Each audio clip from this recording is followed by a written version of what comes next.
Breaking overnight, a police-involved shooting in Baton Rouge. A man is dead. We'll have the very latest coming up in a live report.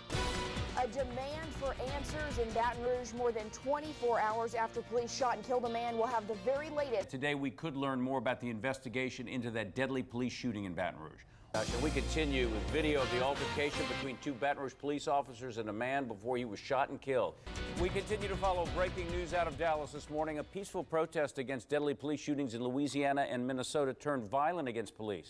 Protests continue in Baton Rouge 5 days after a man was shot and killed by police. We'll take you there live. A plot to kill police in Baton Rouge. 4 people arrested, 1 possible suspect still on the run. We'll have the details on the investigation.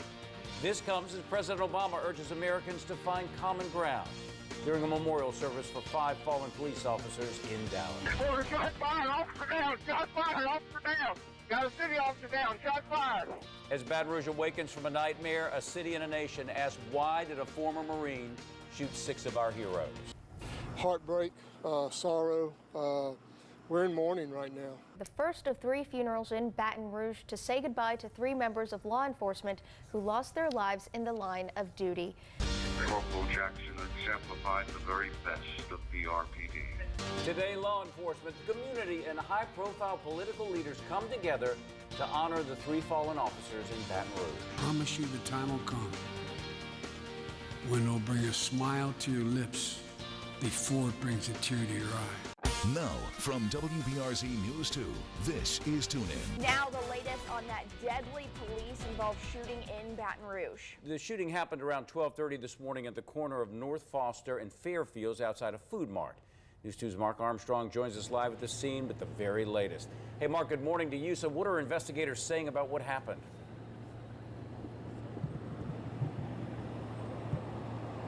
Reports are still coming in at this moment this morning as there was what appears to be an officer-involved shooting here. There was a call-in at this triple food mart here on North Foster's Drive to respond to some sort of a suspect. The police arrived, 2 of them. 1 of them fired at that suspect this morning, and that suspect is now dead. And we're still continuing to gather data at this time to find out what exactly happened out here. So in the meantime, we're going to toss it back. We're live here in North Baton Rouge. Mark Armstrong, WBRZ News 2. We continue with video of the altercation between 2 Baton Rouge police officers and a man before he was shot and killed. Take a look. You can see there was a scuffle, and the man identified as Alton Sterling was thrown to the ground. Shortly after, 3 apparent shots were fired, then 2 more that are muffled. At one point, someone said, "He has a gun." News 2 has decided not to show the graphic portion of the video. And as you just saw, officers in Sterling got into some type of altercation before shots were fired.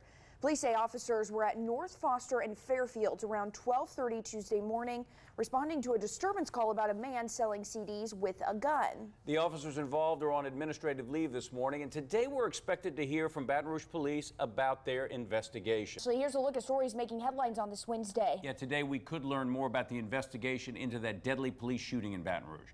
Alton Sterling was shot and killed by police following an altercation outside this food mart at the corner of North Foster and Fairfields. According to police, the officers were responding to a disturbance about a man with a gun. The shooting has prompted protests, dozens of people gathering near the scene calling for justice. This is like a keg of dynamite that's waiting to blow up. People are willing to put more blood on the street, even if it's their own blood, to make sure that justice is not overlooked here. We will not allow the police to kill and just tell their story. And this doesn't make me anti-police. Believe that. This makes me anti-injustice. So if this is an injustice, damn it, we want to get to the bottom of it all. Protests in Baton Rouge has, for the most part, remained calm amid anger. State and local leaders are hoping demonstrations will remain peaceful. We believe you tonight, God, when you tell us that deliverance is at hand. People are also turning to their faith to get through this tough time for the city. Governor John Bel Edwards, along with local religious leaders, are calling for healing, unity, and justice. There are many broken hearts and sad hearts in this building tonight. We have to also try to make sense of this tragedy. And I know that right now that may seem like an impossibility, even when the national spotlight has moved on from Baton Rouge. Well, I want to assure you as your governor that we are going to come out of this tragedy stronger and more united than ever. The mood inside that prayer service was calm, but it was a different story outside. Protesters say it's time to put prayers aside. The group gathered with signs and instruments and marched to the front doors of the church. We don't need no church, nothing. This was before they took it to the streets in front of the church, shut down traffic. Breaking news right here in Baton Rouge. An investigation is underway into a police car fire. Happened at a collision center off Tom Drive near Airline. Now, sources are telling us that the fire was started by a Molotov cocktail. No one was hurt. Also new, gun violence blocks from where a man was killed by police in Baton Rouge. So please, for me, for my son, go home. Y'all don't stand out here. Just leave. Please go. Just go. Get away from here. This is the aunt of Alton Sterling. Sandra Sterling asked people to go home after 3 people were shot on Gus Young Avenue. According to police, 2 males walked up to a group of people, then started shooting. The 3 victims were taken to a local hospital with what's described as non-life-threatening injuries. The suspects then fled. The shooting remains under investigation at this time. And in Dallas, news continues to unfold in a sniper shooting near downtown City Hall. Police officers were targeted during a protest over the 2 police-involved shootings this week across America. 11 officers were shot, 5 killed. Many of the shootings caught on camera. The latest report has 3 suspects in custody and a 4th suspect is dead. Of course, we'll continue following all 3 stories and bring you the very latest information this morning. From the investigative unit, new information about the 2 police officers involved in the shooting of Alton Sterling. Both officers were targets of multiple internal affair investigations during their time with the department. Chief Investigator Chris Nakamoto has more. Inside the Baton Rouge Police Department, a stack of files, nearly half a foot thick, is painting a clearer picture of the 2 officers involved in Tuesday's shooting death of Alton Sterling. The Baton Rouge police officers you see in this video were Blaine Salamone and Howie Lake II. Both have less than 5 years with the Baton Rouge Police Department. Records reviewed by the investigative unit show Blaine Salamone received a letter of caution for causing a preventable crash in 2012. In June of last year, he got into a vehicle pursuit on Airline Highway and struggled with a man. He used his taser and was investigated for not carrying out orders. He was cleared by Internal Affairs. And 2 months later, he punched a man requiring him to get stitches on Jackson Avenue. The use of force complaint against him cleared in that case too. The paperwork we reviewed showed both men were fully trained, and now questions are being raised over the shooting. The other officer involved is Howie Lake II. He was investigated for excessive force twice. In this officer-involved shooting on Washington Street in 2014, Lake fired his department-issued Glock 22 7 times, according to Internal Affairs paperwork. Bullets struck the suspect, who went to the hospital. Lake was exonerated of any wrongdoing. And months earlier that same year, he was also investigated for using excessive force, where a 15-year-old juvenile was injured. He was also exonerated in that case. Well, we've also learned information about Alton Sterling's criminal past. His record includes a conviction for carnal knowledge of a juvenile. He also pleaded guilty to carrying an illegal weapon with drugs, and in 2011 was sentenced to 5 years in prison. After getting paroled in 2013, he spent some time in jail, twice in 2014, and then from the end of 2015 until February of 2016. Charges included failure to register as a sex offender and drug possession. Protests continue in Baton Rouge 5 days after a man was shot and killed by police. We'll take you there live in just a moment. But first, breaking news, a major traffic backup on I-12 near Airline. According to state police, this backup is protest related. We'll continue following this story and bring you the very latest. Right now, people are taking to the streets over the shooting death of Alton Sterling outside the S Food Mart at the corner of North Foster and Fairfield. Today, demonstrations were held at the Capitol, at the shooting scene, and outside Baton Rouge Police Headquarters on Airline Highway. Our team coverage begins live at police headquarters with News 2's Mark Armstrong. Protesters have been gathered there all day, right, Mark? Yes, that's correct, Natalia, and good evening, everybody out here. It has been a long day out here with all these protesters. Dozens of people out here throughout the night. And for the most part, this is what we've been seeing throughout the night, is people just like this protesting peacefully. Now, I want you to take a look right across the street there. You see all the police officers. That's on the other side of Goodwood there. We're right on the intersection of Goodwood and Airline Avenue. And for the most part, like I said, very peaceful. But we have some video here that you're going to see of some of the tense clashes that we've had this evening. Those tense clashes happened about 3 times. The first one happened first after 6 o'clock. That's when what I hear from protesters is actually the Black Panther Party that instigated the first bit of violence. Now, the second part of violence happened right here on Goodwood as police were pushing them back. I'm not sure what exactly started that. The third time that riot police engaged these protesters was when they marched forward over here. They announced that they want everyone off the street or they get arrested, and then they pushed back. We're not just going to keep bagging down. You know, we're going to really stay within the laws. That's why I want everybody to stay on the side. Stay on the side of the road. Now, they were over there, and that's fine, and I guess they're going to stay over there because we're going to move around, and now you're going to earn a little money, run around and get a little sweat going on because you're already pissed off that you're out here. But I'm not going to keep bagging down. How many times do I have to lay down? How many times do we have to see this? Hundreds of people across the country were hauled off to jail and booked after clashes with law enforcement over the weekend. Right here in Baton Rouge, the total nears 200. Just yesterday, 50 people were arrested following a protest on Government Street near downtown. Some arrested trying to get on I-110. People are protesting, of course, over the shooting death of Alton Sterling by police. Happened nearly a week ago outside the Triple S Food Mart, the corner of North Foster and Fairfield. It's been an emotionally charged week for many communities in Baton Rouge. Yeah, Alton Sterling was shot and killed by police a week ago today. 2 News' Michael Vincento is live outside Baton Rouge Police Headquarters on Airline with a look back at what's happened so far. Hey, Michael, good morning again. Kind of quiet out there this morning, right? Hey, good morning, JP. Well, there's certainly no protesters out here this morning. We haven't heard about any within the past day or so, actually, but that doesn't mean that it hasn't been that way for the past week. There were hundreds of people out here over the weekend, but let's take a look back at the week as a whole first to start off.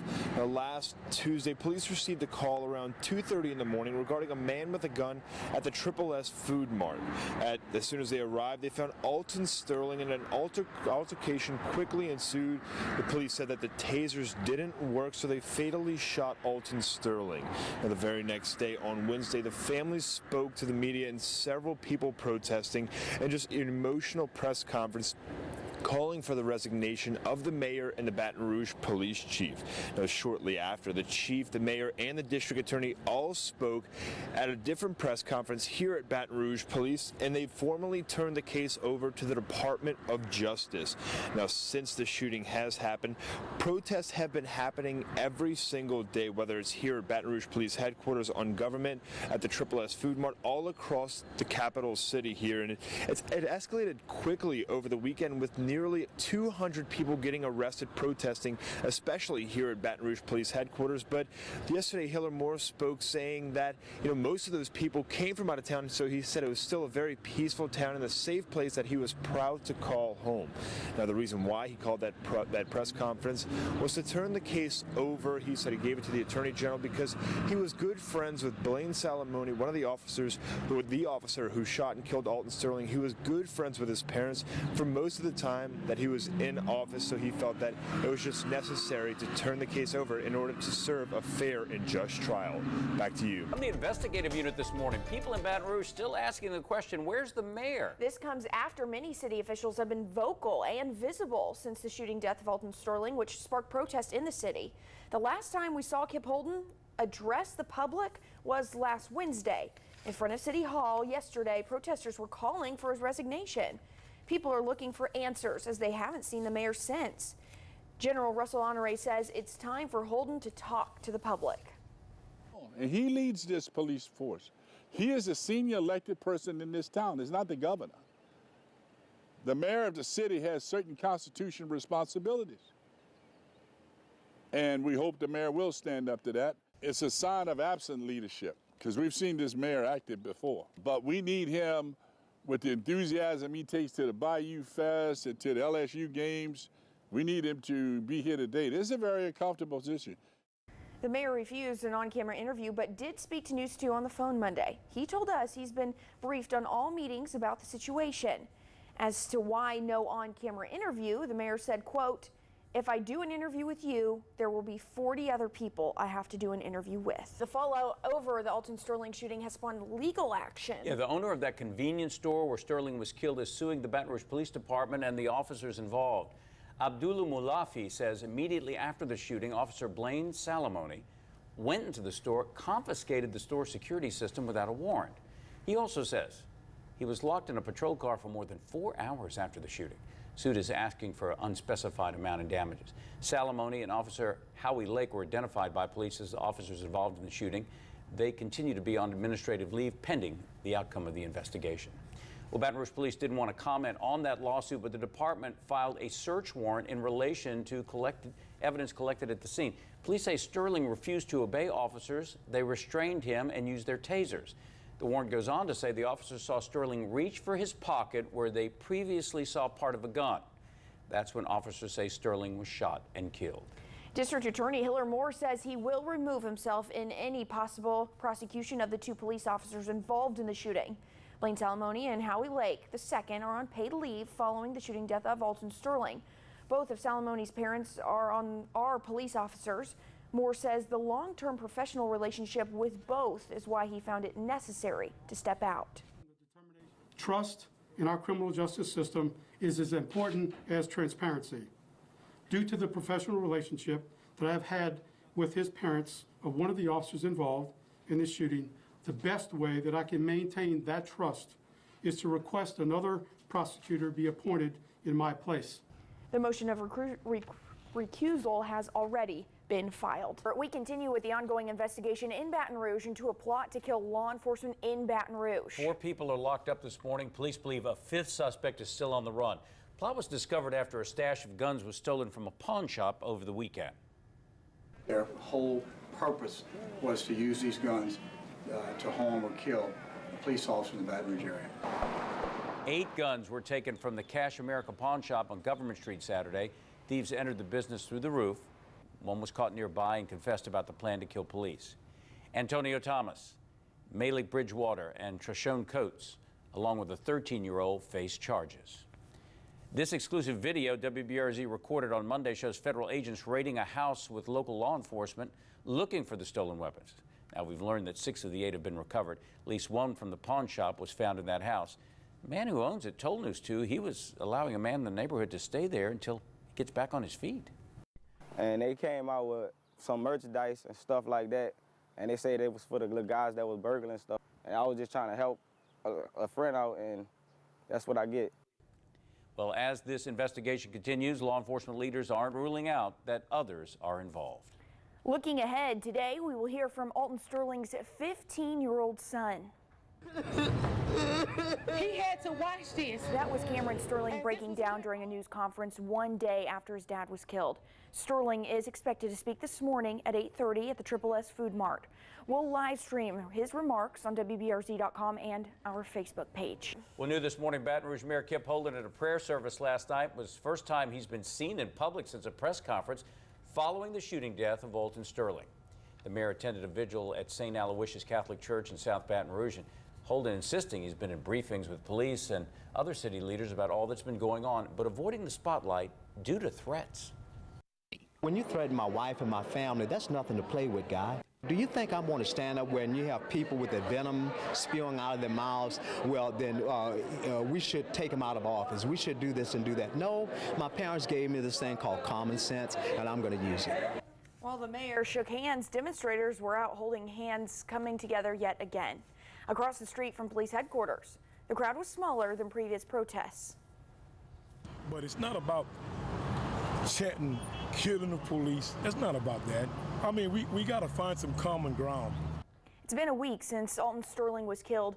People have been protesting in different parts of the city since then. The mayor has called for demonstrations to remain peaceful. Law enforcement community mourning the loss of 3 of their own this morning. 2 Baton Rouge police officers and an East Baton Rouge Parish Sheriff's deputy were killed in the line of duty. Officers Matthew Gerald on your left, Montrell Jackson in the middle, along with Sheriff's Deputy Brad Garafola. Heartbreak, sorrow. We're in mourning right now. You know, anytime you lose an officer, but you lose 3 officers in one day at one time is just traumatic on not only, you know, all our officers with all the agencies, but with this community. We're a community that's been hurting for the last 2 weeks, and this didn't help. This is not helping. So we've got to pick ourselves up here. The officers were killed during a shootout with a gunman on Airline Highway early Sunday morning. They were responding to reports of a man wearing all black carrying an assault rifle. Within minutes of the scene, shots were fired. Officers were down. In all, 6 officers were wounded, 3 died. During the chaos, the suspect was also killed. The investigation into this tragedy continues. We continue with the chilling dispatch recordings from the deadly police shooting that reveals how the day turned tragic. Gunfire erupted on a busy stretch of roadway just before 9 a.m. Sunday morning. After reports of a man wearing black head to toe was armed with a rifle and walking down Airline Highway. Be advised, I'll be out of the city at the Be Quick on Airline Highway, across from Hammer Mall. Supposedly a lady came up and said there was a subject walking with a coat and a assault rifle out here behind the store. Order, shot fired, officer down, shot fired, officer down. Got a city officer down, shot fired. Shot fired on Airline. I know where the subject shooting from. Just horrifying hearing the panic in their voices. As dispatch routed officers to the scene, they spotted the suspect. A shootout followed. In all, 6 officers were shot. 3 later died at the hospital. The gunman was also killed, and people living near where the shooting happened are just horrified. I don't feel like we're safe. I feel horrible for the cops, you know, for the whole police force, just in general. I'm really stunned. I never just stunned. Officials believe the shooter acted alone. Several people were taken into custody for questioning but later released. And we have live team coverage this morning. News 2's Michael Vincento is on Airline Highway where the shootout took place, and Brittany Weiss is at Our Lady of the Lake Hospital near the site of a growing memorial, also where one officer is fighting for his life. Brittany, good morning to you again. And what is the latest on the conditions? How are those officers doing this morning? Well, we do know that 2 East Baton Rouge Sheriff's deputies remain in the hospital this morning. Nicholas Toulier is 41 years old. He had surgery yesterday, and he still has several other surgeries to go. He's part of the Uniform Traffic Division, and he's been with the Sheriff's Office for 18 years. Bruce Simmons, 51, is also with the Uniform Traffic Division. He's been with the Sheriff's Office for 23 years. He has non-life-threatening injuries. And as you said, people have been coming by the hospital, dropping off flowers, dropping off cards, balloons, just praying for these deputies in the hospital, making sure they recover. We'll send it back to you. Community rallies around their heroes. Brittany, thanks for that. Now to the 9,000 block of Airline Highway, where a car wash and a beauty supply shop are located. 2 addresses that would be ignored by passers-by at this hour, but not today. 2 News' Michael Vincento joins us with the latest from the shooting scene. Michael, good morning to you. I guess it's a much different scene than we saw yesterday morning. Hey, good morning, JP. Well, certainly a very high alert and hectic scene yesterday morning. This morning, it's a peaceful and a very quiet scene here. Of course, we're about 100 yards north of Old Hammond Highway on Airline. I want to put in perspective exactly where we are. On the far side, that's the beauty salon, the Hair Crown beauty store that you were hearing about just moments ago. In between the Be Quick store, that's where the alleged shooter was, and the shooting was happening between the 2 buildings here, of course. Happening today, the story you still see there's crime scene tape still in the trash can right here behind me, so it's still a very real situation out here. And of course, there's about 5 or 6 bouquets, maybe about 30 yards away from me, towards Airline Highway, where people have come out here within the past few hours. Of course, Airline Highway was shut down for most of the day yesterday, so people didn't have a chance to come here. But it is a memorial here at this location, and it could grow over the next few hours with people passing by. Back to you. Probably will. Thank you so much for that live report, Michael. And a vigil is for the officers is being held tonight at the South Point subdivision on Country Manor Avenue. Several other vigils are also being planned in neighborhoods around Denham Spring. Our coverage of the deadly police ambush in Baton Rouge continues as the community mourns its fallen hero. Visitation for fallen Baton Rouge officer Matthew Gerald begins this morning in about an hour at Healing Place Church on Highland Road. The funeral is at 11 o'clock. Officer Gerald's funeral procession will go from Healing Place to Interstates 10 and 110, then along Highway 61. The procession will end at the Louisiana National Cemetery. Now, entrance ramps along the interstates will be temporarily blocked for the procession. We continue with the community honoring the life of the 3 officers killed in the line of duty just a week ago. Yeah, Officer Gerald and Deputy Garofolo were laid to rest over the past few days, and today the services for Officer Montrell Jackson will be held. Students Michael Vincento is live at Living Faith Community Church. Now, just as many, if not more people, shared a Facebook post that Montrell Jackson posted just a few days before last Sunday, in which he said, "These are trying times. Please don't let hate infect your heart. This city must and will get better." Of course, those words coming directly from the Facebook of Montrell Jackson. Now, services today for Jackson will be held this morning here at the Living Faith Christian Center on Windburn. Visitation begins at 9 and it'll last until 11 o'clock, in which the funeral will start. Now, the procession will follow the funeral from the church to Green Oaks Funeral Home on Florida.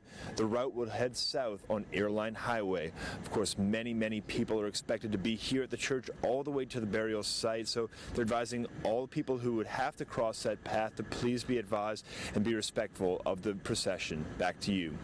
Okay, Michael, thanks for that report. In a programming note, WBRZ will air Officer Jackson's service live on WBRZ, WBRZ.com, and Facebook. Our coverage begins at 11 when the funeral starts. Officer Jackson will get a send-off similar to the services of the other 2 fallen heroes. On Saturday, thousands paid their respects to Sheriff's Deputy Brad Garofalo at an emotional service at Estruma Baptist Church. He was described by his family as Superman. And on Friday, Baton Rouge police officer Matthew Gerald was laid to rest at the Louisiana National Cemetery in Zachary.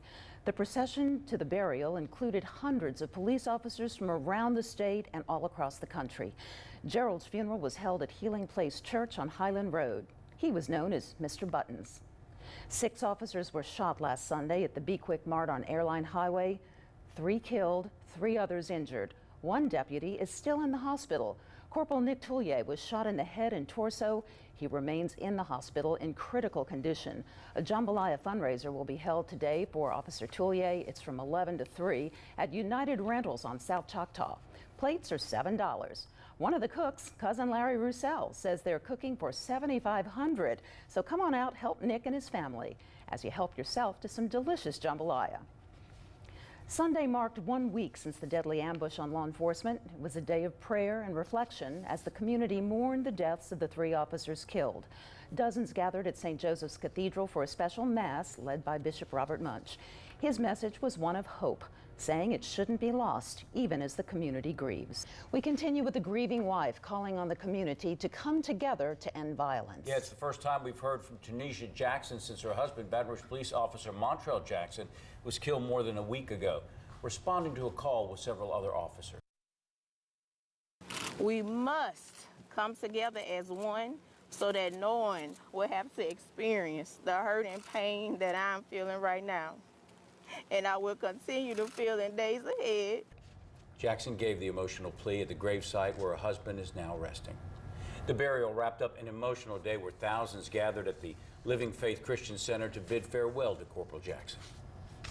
You were a young husband, a new member of the Fatherhood Association, and a new friend to someone, somewhere. He lived his life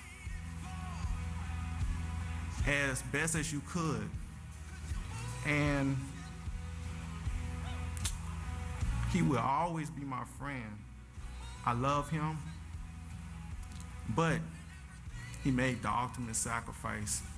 Jackson was described as a trusting and loyal person who stood for unity. In his death, he's most known for a Facebook post that ends by saying, "Don't let hate infect your heart." While thousands packed the church for Officer Jackson's funeral, hundreds more lined the streets outside for the funeral procession. Many telling News 2 they came out to show respect and solidarity. Us reunited together, coming as one in peace. I think this made our community stronger because I've seen nothing but love from everybody within the last week. I don't want to interrupt the family by going into a service for the officer, but I want to represent being out here and showing that we do support him. I think it's wonderful. I do. I think it's wonderful. I think it's time that we come together. It's time. It's time.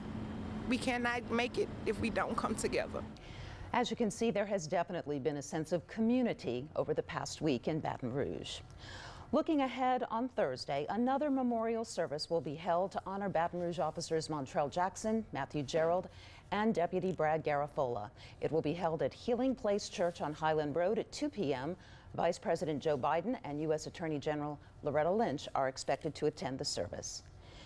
Meanwhile, Deputy Nick Tullier remains in the hospital on life support. He was shot in the head and stomach during last week's ambush. A fundraiser was held to raise money for Tullier. Hundreds of people came out to United Rentals and bought jambalaya plates. Cooks and organizers say they sold about 12,000 meals, and the family is thankful for all the community support. The Baton Rouge Area Foundation's First Responder Fund is growing. Yeah, the community is stepping up its donations, including an 8-year-old boy. Benjamin Chasson raised over $2,000 through his lemonade stand over the weekend for the fallen officers and their families. His mom says she only thought he would raise around $200. Accompanied by his father, Benjamin proudly donated the money on Tuesday. I think it's just good because these people are very, very special and they help our country.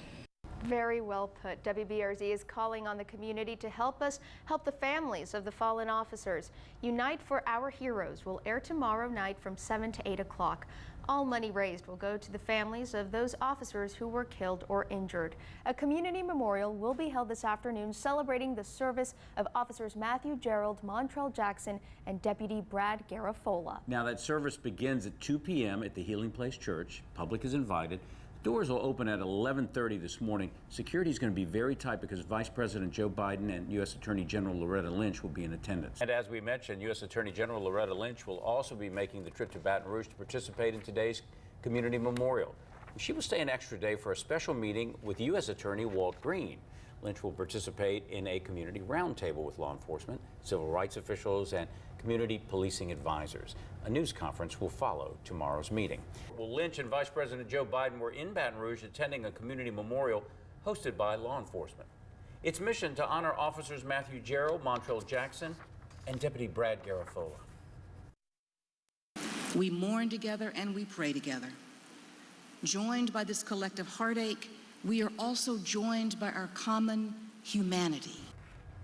The service at Healing Place Church was a time of sadness and grief, but there were also some moments of joy, as the wives of the fallen officers each expressed to the audience, remembering their loved ones at their best. On the mornings Brad worked to be quick, he always sent me a text to wake me up saying, "Good morning, my love, I love you." I often used that as my alarm clock. His uniforms and unit were pristine. His smile was a constant, and his pride was infectious. Everyone who knew Corporal Montrell Jackson were blessed with pieces of my rare diamond. Before heading back to Washington, Vice President Biden and his wife met with the families of the fallen and injured officers.